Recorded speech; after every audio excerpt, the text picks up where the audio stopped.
Welcome back to the Ghastly Journal, where the darkest stories hidden in the shadows of seemingly ordinary lives are uncovered by us.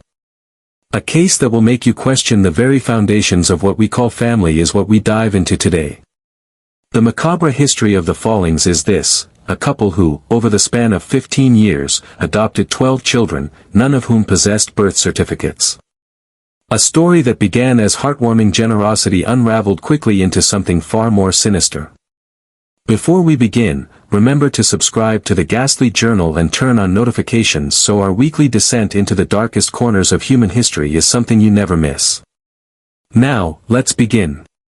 The small town of Millbrook, nestled in the rolling hills of western Pennsylvania, was hardly the kind of place where you would expect to discover a story so disturbing it would eventually attract federal investigators' attention.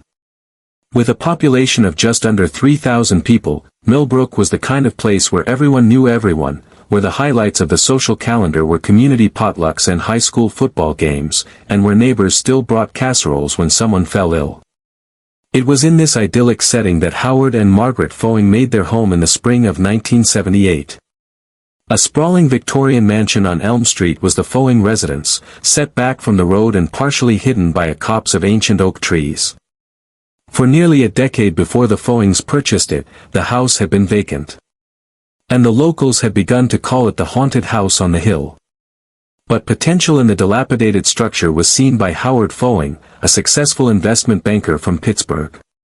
He and his wife Margaret, a former pediatric nurse, spent a small fortune renovating the property, transforming it from a crumbling eyesore into the neighborhood's envy. They seemed like such a lovely couple, recalls Elaine Winters, who lived across the street from the Follings for nearly 20 years. Impeccably dressed was Howard, even when he was just checking the mail. And Margaret, well, she had this way about her, so poised, so elegant. They were the kind of people you'd want to invite to dinner, you know, the kind of people who made you feel important just by talking to you. But secrets that would eventually shock the entire community were harbored by the Follings beneath the veneer of respectability. According to public records, Howard and Margaret were unable to have biological children of their own. For Margaret, who had always dreamed of a large family, this was a source of great sorrow. She used to watch the neighborhood children playing from her porch, says Winters. There was something so sad about it, the way she'd just sit there for hours watching them laugh and run around. I remember thinking at the time that a wonderful mother is what she would have made. And indeed, it seemed that Margaret would finally get her chance at motherhood when, in the summer of 1980, the Follings announced that they had adopted a baby boy whom they named James. The community was thrilled for them. A surprise baby shower was organized by neighbors and a special blessing ceremony for the new family was held by the local church. A beautiful child was James Folling, bright-eyed and quick to smile. And obsessively, the Follings doted on him. Margaret wouldn't let anyone else hold him, remembers Clara Jenkins, who attended the same church as the Follings. Not even at his blessing ceremony. When the pastor asked to hold him for the blessing, she got this look on her face like a cornered animal. Howard had to whisper something to her before she'd hand him over. And even then, she stood so close to Pastor Williams that she was practically breathing down his neck. In retrospect, this possessiveness might have been the first red flag, but at the time it was easily dismissed as the natural protectiveness of a new mother, especially one who had waited so long for a child. Within 2 years, a second child had been adopted by the Follings, a girl they named Elizabeth. And then in rapid succession came Thomas, Catherine, and William. By 1985, 5 adopted children, all under the age of 6, were in the Folling household. The speed with which they were able to adopt was unusual, especially given the typically lengthy adoption process in Pennsylvania at that time. But Howard Folling was wealthy and well-connected, and an impeccable reputation in the community was held by the couple. They were seen as saviors, says Detective Richard Cooper, who would later lead the investigation into the Folling family. Here was this wealthy couple taking in children who might otherwise have grown up in the system. Who was going to question that? Who would want to? But oddities that, in hindsight, should have raised concerns were present. None of the Folling children attended public school. Margaret insisted on homeschooling them. Rarely were the children seen in town, and when they were never allowed to stray far from their parents' sides. They didn't participate in sports or other extracurricular activities, and they had no friends outside the family. I remember trying to arrange a playdate for my son with James Folling, says former Millbrook resident Patricia Hayes. They were about the same age, and James seemed so lonely. But Margaret always had an excuse. James was ill, or he had too much schoolwork, or they were planning a family trip. After a while, I stopped asking. The isolation of the Folling children might have continued indefinitely if not for an accident that occurred in the summer of 1987. 9-year-old Thomas Folling fell from a tree in the family's backyard and broke his arm. Margaret, despite her background as a nurse, didn't take him to the hospital. Instead, she attempted to set the bone herself, resulting in a compound fracture that became infected. It was only when Thomas developed a dangerously high fever that Howard finally overruled his wife and took the boy to the emergency room. Dr. Sarah Chen was the attending physician at Millbrook General Hospital when Thomas was brought in. The child was in septic shock by the time he arrived, Dr. Chen recalls. Emergency surgery to save his arm we had to perform. And even then, there was significant nerve damage. What struck me most, though, was the boy's reaction. He didn't cry. Not once during the entire ordeal. And when I asked him how he'd broken his arm, he looked at his father before answering. It was as if he was waiting for permission to speak. Dr. Chen's concerns deepened when she asked for Thomas's medical records and was told that they didn't exist. According to Howard Folling, all of the children's records had been lost in a fire at their previous adoption agency. When Dr. Chen pressed for more information, Howard became agitated and threatened to transfer Thomas to another hospital. That's when I knew something was wrong, says Dr. Chen. But I had no proof, only suspicions. And in a town like Millbrook, suspicions about a family like the Follings could damage your career. Nevertheless, a report with Child Protective Services expressing her concerns about potential medical neglect was filed by Dr. Chen. A caseworker named David Morris was assigned to investigate. Morris visited the Folling home, interviewed the parents, and observed the children. His report, filed 3 weeks later, concluded that no evidence of abuse or neglect was present. The children appeared healthy and well cared for, Morris wrote. The home environment is clean and safe. Mrs. Folling explained that she initially tried to treat Thomas's injury herself due to her medical background and a fear of hospitals stemming from her own childhood experiences. While this decision was ill-advised, it does not constitute willful neglect. The case was closed and life in Millbrook returned to normal.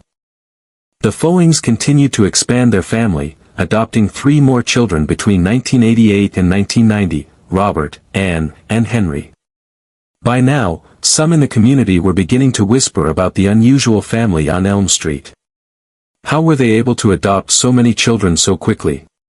Why were the children so rarely seen in public? And why did they all share the same vacant expression as if something vital had been drained from them? I used to watch them at church, says Jenkins. 8 children, all sitting in a perfect row, not fidgeting, not whispering, not doing any of the things that normal children do during a long service. They just sat there staring straight ahead. It was unnatural. But if the community had questions, they kept them largely to themselves. The Follings were generous donors to local causes, and Howard sat on the boards of several influential charities. They were, by all outward appearances, model citizens. Then in the winter of 1992, a new family moved to Millbrook. Michael and Susan Fletcher, along with their teenage daughter, Emily, took up residence in a modest house just a few doors down from the Follings. Michael was a journalist who had recently accepted a position with the Millbrook Gazette, and Susan was a social worker with experience in child welfare cases. Mom noticed something off about the Folling kids right away, says Emily Fletcher, now in her 40s. She had worked with traumatized children before and she recognized the signs. The way they flinched at sudden movements, how they never made eye contact, the fact that they always seemed to be watching Margaret out of the corners of their eyes as if they were afraid of missing a cue. Notes of her observations began to be made by Susan Fletcher, documenting patterns of behavior that concerned her. She also tried to befriend Margaret, hoping to get a closer look at the family dynamics. Margaret was initially receptive, perhaps seeing in Susan a potential ally in a community that was increasingly curious about her unusual family. The two women began to meet for coffee, and occasionally Susan would be invited to the Folling home. It was during one of these visits that Susan noticed something strange, says Emily. She told me about a room on the 3rd floor. The door was always locked, but she could hear sounds coming from inside, shuffling, and sometimes crying. When she asked Margaret about it, Margaret said it was just storage and that the house made strange noises because it was old. But Mom didn't believe her.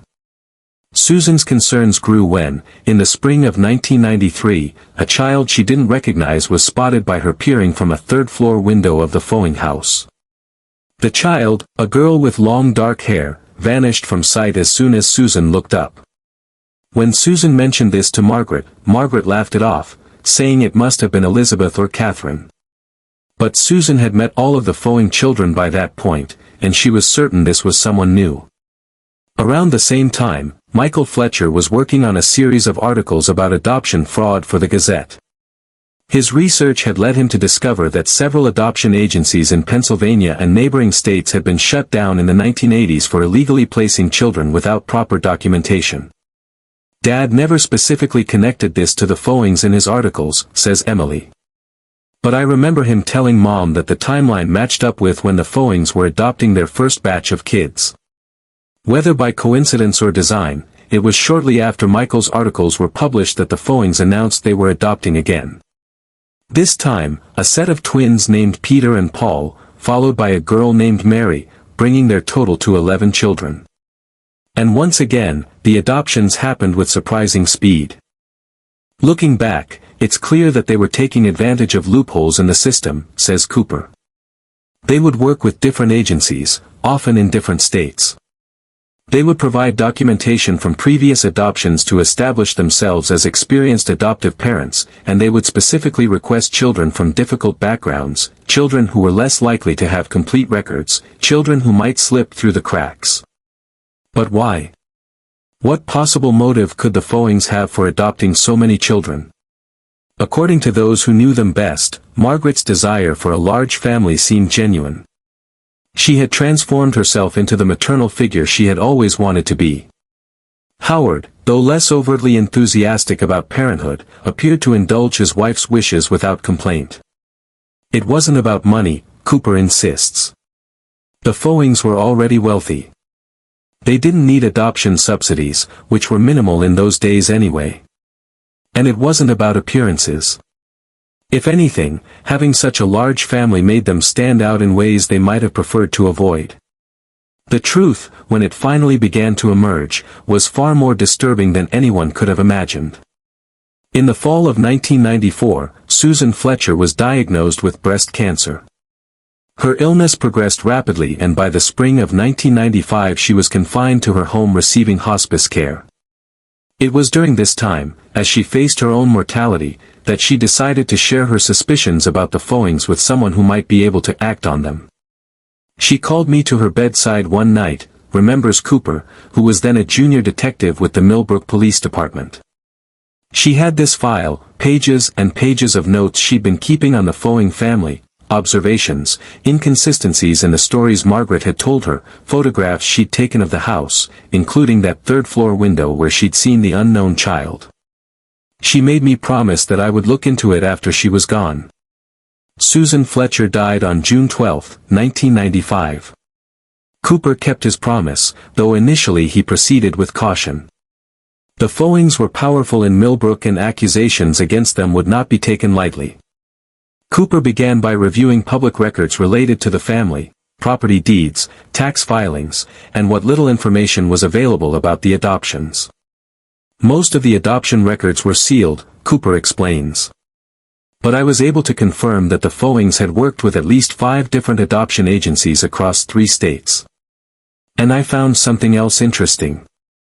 Each time they adopted, they made a substantial donation to the agency involved.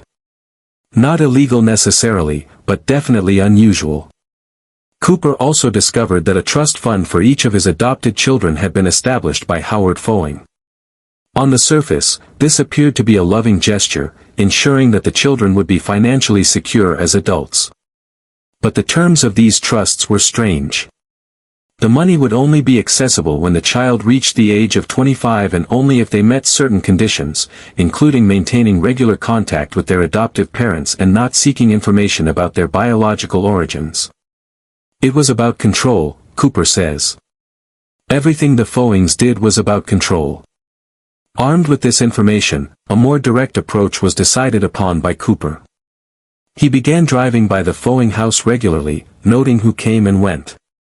He interviewed neighbors, teachers who had briefly interacted with the Folling children during mandatory standardized testing, and former employees of the household. The staff never lasted long, Cooper notes. They'd work for the Follings for a few months, maybe a year at most, and then they'd suddenly leave town. No notice, no forwarding address. It was like they vanished. One former housekeeper, Maria Vasquez, had left Millbrook in 1991 after working for the Follings for just 6 months. Cooper tracked her down to a small town in Ohio where she was living under her maiden name. Initially, Vasquez refused to speak about her former employers. But when Cooper showed her the file Susan Fletcher had compiled, something changed in her demeanor. She started crying, Cooper recalls. She said, "So someone else knows, someone else has seen." And then she started talking, and once she started, she couldn't stop. According to Vasquez, the Folling children were subjected to a strict regimen designed to break their spirits and ensure their compliance. They were forced to follow elaborate rules that changed constantly, making it impossible to avoid punishment. They were isolated from each other, with each child assigned a separate bedroom and forbidden from entering the other's rooms. They were required to address Howard and Margaret as Sir and Madam, never as Mom and Dad. But the worst thing, Cooper says, was what Maria told me about the 3rd floor. She said there were 3 rooms up there that were always kept locked. She was responsible for leaving food outside these rooms 3 times a day, but she was never allowed to see who was inside. She could hear them, though, children's voices, sometimes crying, sometimes singing to themselves. When she asked Margaret about it, Margaret told her that these were children with special needs who required isolation for their own safety. Vasquez had finally left after witnessing Margaret punishing James, who was then about 11, for speaking during dinner without being spoken to first. The punishment had involved forcing the boy to stand in a corner all night with Margaret checking on him hourly to ensure he hadn't moved. Maria said she couldn't be part of it anymore, Cooper says. She packed her things that night and left before dawn. She was afraid, not just of losing her job, but of what the Follings might do if they knew she disapproved. With Vasquez's testimony and Susan Fletcher's notes, Cooper felt he had enough to justify a more formal investigation. He took his findings to his superior, Chief Raymond Wallace, expecting support. Instead, he was told to drop the matter. The chief said there wasn't enough evidence to warrant an investigation into such a respected family, Cooper recalls. He reminded me that Howard Folling was friends with the mayor, the district attorney, and half the town council. He suggested that I was letting my friendship with the Fletchers cloud my judgment. Frustrated, but undeterred, Cooper continued his investigation unofficially, working on his own time and keeping his notes at home rather than at the station. He was particularly interested in the identities of the children allegedly being kept on the 3rd floor, children who were not among the 11 officially adopted by the Follings. His breakthrough came from an unexpected source. Emily Fletcher, then 19 and studying journalism like her father, had not forgotten her mother's concerns about the Folling family. She had been conducting her own research, focusing on missing children cases from the regions where the Follings had adopted. "I found a pattern," Emily says. In at least 3 instances, when the Follings adopted a child from a particular area, there was a report of another child going missing from the same area within a month. These were always children from vulnerable populations, foster kids, children of migrant workers, children from families dealing with addiction or poverty, children who might not be missed right away or whose disappearances might not generate much attention. Emily shared her findings with Cooper, who used his law enforcement access to dig deeper. He discovered that in each case Emily had identified, the missing child had never been found.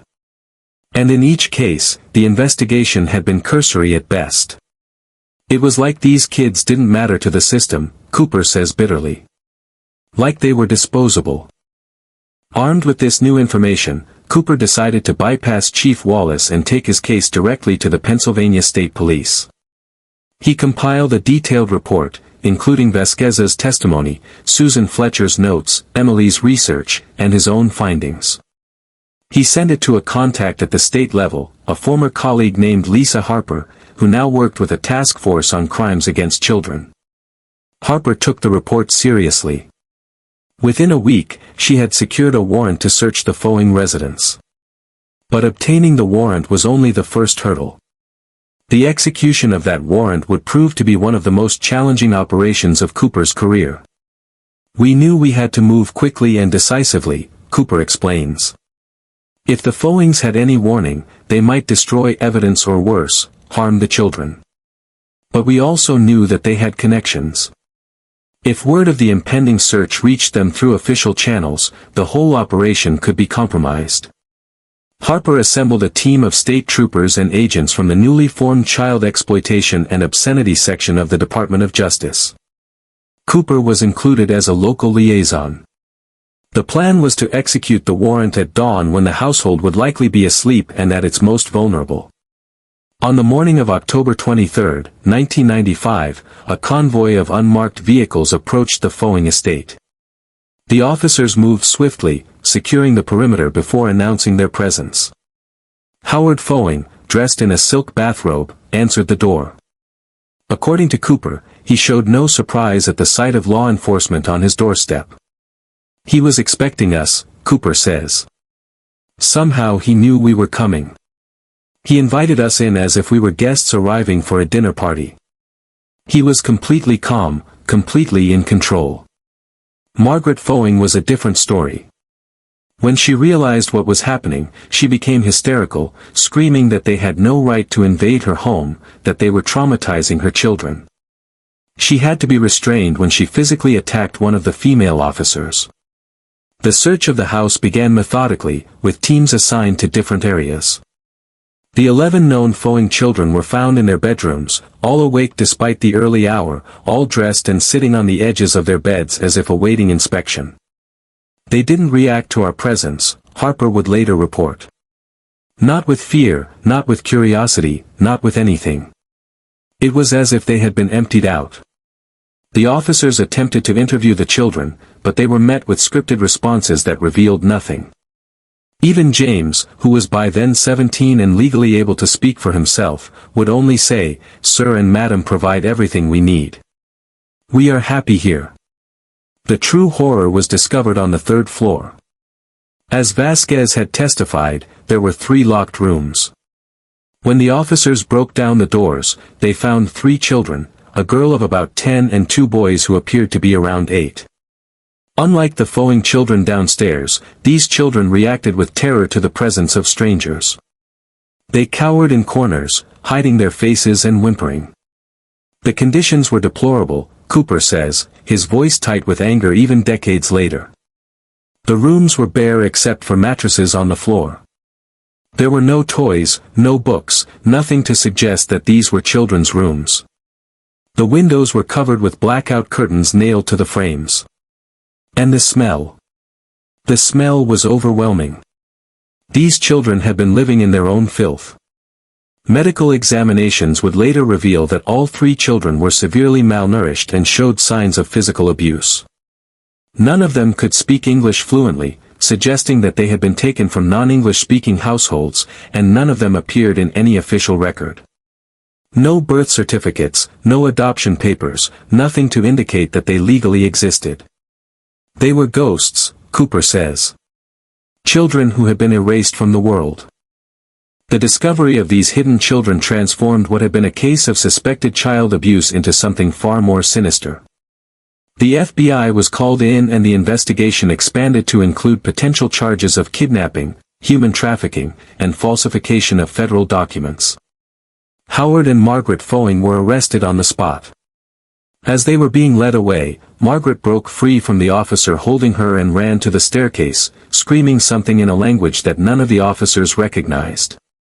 Later analysis would suggest it was a form of glossolalia or speaking in tongues, a practice associated with certain religious traditions, but also sometimes observed in individuals experiencing extreme psychological stress.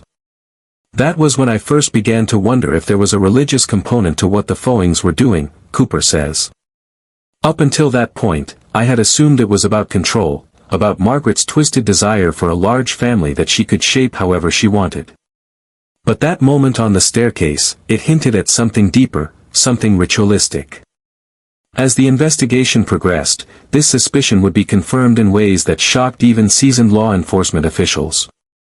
With the Follings in custody, the focus shifted to understanding the full scope of their crimes and, more urgently, identifying and helping their victims. The 3 children found on the 3rd floor were placed in emergency foster care, while the 11 officially adopted children were temporarily housed in a group home designed for traumatized youth. Interviewing the children proved challenging. The 11 adopted children maintained their scripted responses, refusing to deviate from what they had clearly been taught to say. The 3 hidden children, meanwhile, were too traumatized to communicate effectively. They flinched at any sudden movement, refused to make eye contact, and became hysterical when separated from each other. It was as if they only trusted each other, says Dr. Evelyn Merrow, a child psychologist who worked with the children. Which made sense given what they had endured. They had been kept in isolation, their only human contact being with each other and periodically with Margaret, who would visit them to administer what she called treatments. These treatments, as described by the children once they began to communicate through art therapy, involved Margaret forcing them to drink a bitter liquid that made them sleepy, after which she would recite what sounded like prayers or incantations over them. Sometimes she would draw symbols on their bodies with a dark liquid that might have been ink or blood. The ritual aspect was undeniable, Dr. Merrow says. But we couldn't identify any known religious tradition that matched what the children described.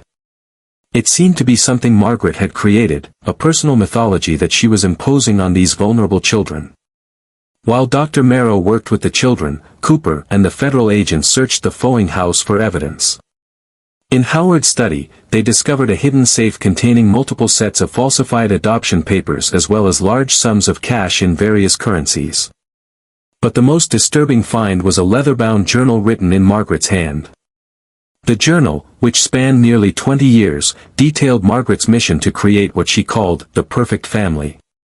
According to her writings, she believed that children were born with sins that needed to be purged before they could become truly pure. The purging process involved breaking the child's connection to their birth family, stripping away their original identity, and reshaping them according to Margaret's vision. She saw herself as a savior, Cooper says. In her mind, she wasn't abusing these children. She was saving them. She was cleansing them of their past and giving them a new, purified existence as members of her family. The journal also revealed that Margaret classified the children into 2 categories, the redeemable and the vessels. The redeemable were the 11 officially adopted children whom Margaret believed could be purified through strict discipline and religious indoctrination. The vessels, the 3 children found on the 3rd floor, as well as others who had come before them, served a different purpose. According to Margaret's writings, the vessels were children whose souls were already too corrupted to be saved, Cooper explains. Instead, they were to be used as receptacles for the sins that were being purged from the redeemable children. It was a twisted form of transference. Margaret believed she could extract the evil from one child and place it into another. This explained the treatments described by the hidden children. Margaret was performing rituals designed to transfer what she perceived as sin or evil from her adopted children to these unfortunate vessels. And once a vessel was full, a state Margaret claimed to be able to identify by looking into their eyes, they would be discarded. The journal did not explicitly state what happened to these discarded vessels, but it did reference a resting place on the Folling property where the filled ones sleep until Judgment Day. This led to the most gruesome phase of the investigation, the search of the Folling estate's grounds. In a wooded area at the far edge of the property, cadaver dogs alerted to a patch of earth that appeared undisturbed to the human eye. Excavation revealed the remains of 5 children buried in shallow graves marked only with small stones. The medical examiner estimated that the oldest burial was about 14 years old, which would place it around 1981, shortly after the Follings adopted James, Cooper says. The most recent was probably less than a year old. All of the children had died from similar causes, a combination of malnutrition, dehydration, and exposure. They had essentially been neglected to death. Forensic anthropologists worked to identify the remains, a process complicated by the lack of dental records or DNA samples for comparison. Eventually, 3 of the 5 children were tentatively identified as matching the descriptions of children reported missing from areas where the Follings had adopted. Maria Gomez, age 9, reported missing from a migrant worker camp in central Pennsylvania in 1981, Tyrell Washington, age 7, who disappeared from a Pittsburgh housing project in 1985, and Alexei Petro, age 8, the son of Russian immigrants who vanished from his front yard in Philadelphia in 1990. The other 2 children remained unidentified, referred to in official records only as Jane Doe No. 1 and John Doe No. 3. That's the thing that still haunts me, Cooper says. Those 2 kids. Someone must have loved them. Someone must have missed them, but they died without names and they were buried without ceremony. It's as if they never existed at all. As the evidence mounted, the case against the Follings seemed irrefutable, but the legal proceedings would prove to be as twisted and complex as the crimes themselves. Howard Folling hired a team of high-powered defense attorneys who immediately began working to distance him from his wife's actions. They painted a picture of Howard as an unwitting participant, a man so consumed by his financial dealings that he was oblivious to what was happening in his own home. They pointed out that Howard was frequently away on business, sometimes for weeks at a time, and that Margaret had been the primary caregiver for all of the children. It was a transparent strategy, says Assistant U.S. Attorney Meredith Lane, who prosecuted the case. Howard wanted to save himself by sacrificing his wife, but the evidence didn't support his claim of ignorance. He had signed all of the fraudulent adoption papers. He had established the trust funds with their controlling conditions. He had built the locked rooms on the 3rd floor. He might not have performed the rituals, but he had enabled them at every turn. Margaret, meanwhile, was deemed incompetent to stand trial after a psychological evaluation revealed severe delusional disorder with religious preoccupation. She was committed to a secure psychiatric facility where she remained until her death in 2008. Howard, denied the opportunity to shift all blame to his wife, changed tactics. His attorneys began negotiating a plea deal, offering Howard's cooperation in exchange for a reduced sentence. Specifically, they promised that Howard could provide information about other children who had been vessels, but whose remains had not been found on the property. It was a gut-wrenching decision, Lane admits. On one hand, we wanted Howard to face the harshest possible penalties for his crimes. On the other hand, the possibility of bringing closure to more families, of giving names to more lost children, that was hard to ignore. In the end, a deal was struck. Howard pleaded guilty to multiple counts of child endangerment, kidnapping, and falsification of federal documents. In exchange for his cooperation and testimony, he received a sentence of 25 years to life with the possibility of parole after 20 years. Howard's information led investigators to 3 additional burial sites, each on properties that the Follings had owned briefly before selling, a lake house in upstate New York, a hunting cabin in rural West Virginia, and a beach house on the Maryland shore. In total, the remains of 8 more children were recovered, bringing the total to 13 victims. 13 vessels for 12 redeemable children, Cooper notes. In Margaret's twisted logic, there had to be more vessels than redeemable children because some of the vessels would become filled more quickly than others. It was all part of her sick arithmetic of salvation. Of these additional 8 victims, 5 were eventually identified, Lucia Diaz, age 9, Kwame Johnson, age 7, Tran Nguyen, age 10, Sarah Blackfeather, age 8, and Dmitry Kowalski, age 6. All had been reported missing between 1983 and 1992. And all came from marginalized communities where law enforcement resources were stretched thin and missing children cases often went uninvestigated. The Follings were predators, Lane says. They deliberately targeted children who wouldn't be missed or whose disappearances wouldn't generate headlines. They exploited the same systemic failures that they used to adopt their redeemable children without proper scrutiny. As for those 12 redeemable children, their fates were varied and in many cases tragic. James, the oldest, committed suicide in 1998, 3 years after the Follings were arrested. Elizabeth developed severe anorexia and has been in and out of treatment facilities for most of her adult life. Thomas, whose broken arm had first brought attention to the family, disappeared after turning 18 and has never been found. Some of the younger children were eventually adopted by new families, while others remained in the foster care system until they aged out. The damage was too deep, says Dr. Merrow. These children had been systematically brainwashed from a very young age. They had been taught that their worth was tied to their purity and that purity could only be achieved through suffering. It's not something you can undo with a few years of therapy. The 3 children found on the 3rd floor, later identified as Sofia Herrera, age 10, Mateo Herrera, age 8, and Carlos Herrera, age 8, were eventually reunited with their family. They had been taken from a rural area near San Diego, where their parents were migrant workers. The parents had reported their children missing, but the local police had suggested that the family had simply moved on, as migrant families often did. It was a miracle that they were found alive, Cooper says. If we had waited even a few more months. Well, based on Margaret's journal, Sophia was already being described as nearly filled. She would have been the next to be discarded. Howard Folling died in prison in 2011, having served 16 years of his sentence. He never expressed remorse for his actions, maintaining until the end that he had only been trying to help his wife realize her dream of a large family. His estate, valued at several $1 million, was divided among the surviving victims as part of a civil settlement.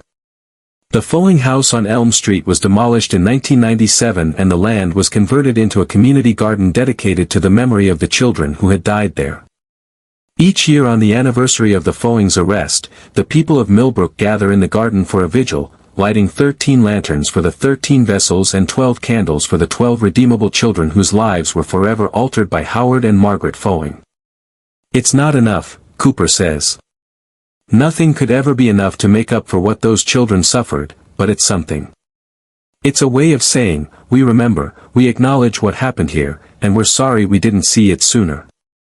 The case of the Follings has had lasting impacts on adoption laws and procedures in Pennsylvania and beyond. The Folling Act, passed by the Pennsylvania legislature in 1998, requires more rigorous background checks for adoptive parents, limits the number of children that can be adopted by a single family within a specific time frame, and mandates regular home visits by social workers for the first 5 years after an adoption. The system failed these children, Lane says. We all failed them. The neighbors who noticed something off but didn't speak up. The doctors who saw the signs of abuse but didn't push harder for answers. The officials who were too impressed by Howard's wealth and status to ask the hard questions. Even law enforcement, we should have taken Susan Fletcher's concerns more seriously from the beginning. But perhaps the most haunting aspect of the Folling case is the knowledge that there might be more victims who will never be found. Howard's cooperation was limited to the children buried on properties directly linked to the Follings. But given the family's extensive travels and Howard's business dealings across multiple states, it's possible, even likely, that there were other vessels whose remains are still undiscovered. I've made peace with the fact that we'll never know the full extent of the Follings' crimes, Cooper says. But I haven't made peace with the fact that there are parents out there who still don't know what happened to their children. That's why I keep going back to the case files, even in retirement. That's why I still follow up on every lead, no matter how unlikely, because those children deserve to have their names. They deserve to have their stories told. And so, the macabre history of the Follings continues to unfold, even decades after their crimes were first discovered. It serves as a reminder of the darkness that can hide behind a facade of respectability, of the vulnerable children who slip through the cracks of our society, and of the terrible consequences when those entrusted with their care betray that sacred responsibility. Before we end today's episode, I want to take a moment to acknowledge the families of the identified victims: Maria Gomez, Tyrell Washington, Alexi Petro, Lucia Diaz, Kwame Johnson, Tran Nguyen, Sarah Blackfeather, and Dmitry Kowalski. Their lives were cut short by unimaginable cruelty. But in telling their stories, we ensure that they are not forgotten. And for Jane Doe number 1, John Doe number 3, and the 3 remaining unidentified children, we may not know your names, but we bear witness to your suffering. You matter. You have always mattered. This has been the Ghastly Journal. Remember to subscribe and turn on notifications so you never miss an episode. If you or someone you know has information about missing children, please contact the National Center for Missing and Exploited Children at 1-800-THE-LOST. Sometimes, even decades later, the truth can still come to light. Until next time, stay vigilant. The darkest deeds often happen in the places we least expect.